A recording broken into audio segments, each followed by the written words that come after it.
স্মিথের একদিনের ক্রিকেট থেকে অবসর ঘোষণা। হ্যাঁ, ব্যাপারটা একদমই ঠিক। অস্ট্রেলিয়ার অধিনায়ক স্টিভ স্মিথ চ্যাম্পিয়ন্স ট্রফির সেমিফাইনালে ভারতের কাছে হারের পর একদিনের ক্রিকেট থেকে অবসর নিয়েছেন। বুধবার এই ঘোষণা দেন তিনি।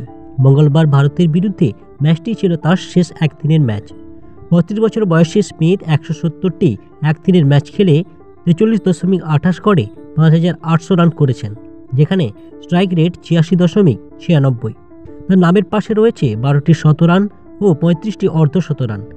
অস্ট্রেলিয়ার একদিনের ক্রিকেট ইতিহাসে সর্বোচ্চ রান সংগ্রাহকদের তালিকায় তিনি রয়েছেন ১২ নম্বরে। ২০১৬ সালের নিউজিল্যান্ডের বিরুদ্ধে করা ১৬২ রান তার ক্যারিয়ারের সর্বোচ্চ স্কোর।